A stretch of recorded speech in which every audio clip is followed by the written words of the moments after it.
হচ্ছে আপনারা ফলসের সাইডে একটা নেট লাগানো দেখেছেন, যে জাল লাগানো ছিল না, তো জালের মধ্যে ঢুকলে জঙ্গল, তার মানে জঙ্গলের বাইরে একটা নেট লাগানো আছে যেখানে ভিলেজটা বিদ্যুৎ।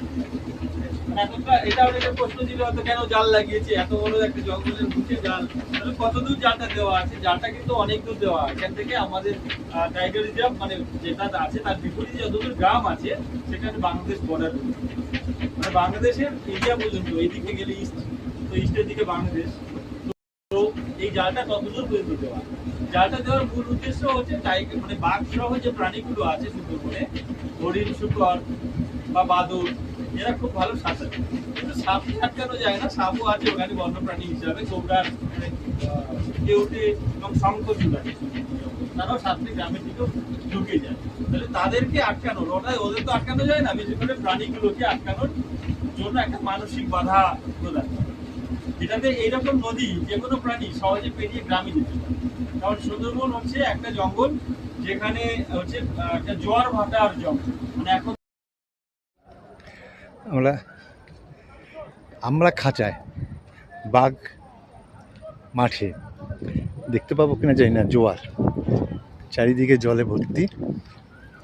অন্যবার এসব জায়গায় এসে হরিণের পায়ের দাগ দেখেছিলাম, একটা বাঘের পায়ের ছাপ পেয়েছিলাম। এবার জোয়ারের জন্য কোনো কিছুই দেখা যাবে না। এই রাস্তা দিয়ে এইভাবে আমাদেরকে খাঁচার মধ্যে করে নিয়ে ঘোরা হবে প্রায় 500 মিটার ঘুরে আমরা আর এক ঘাটের থেকে আবার লঞ্চে উঠব। কপাল ভালো থাকলে হয়তো বা আমরা কোনো কিছু দর্শন পেতে পারি। দর্শন পাওয়াটা হয়তো, আমার দিকে ঘুরলে আমি একটু দেখতে পারতাম আপনাদের চেহারাটা। সবাই যান, ছাতা নিয়েই তো সবার। ছাতাটা না গন্ডগোল হচ্ছে, বুঝতে পারছি না। আচ্ছা খুলে দেবো, পরে ছাতাটা বন্ধ করে এগিয়ে যান।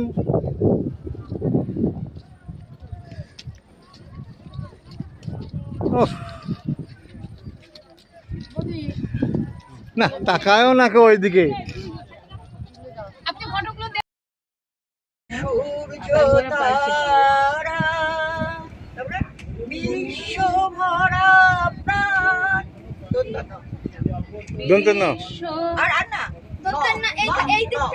কেন যে কোনো কে স্টার্ট করতে হবে?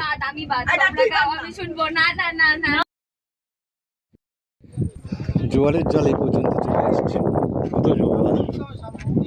আর এইগুলো কেওড়া ফল গাছ বলে না, সব কেওড়া ফলের গাছ। দেখেন কেওড়া ফল হয়ে আছে।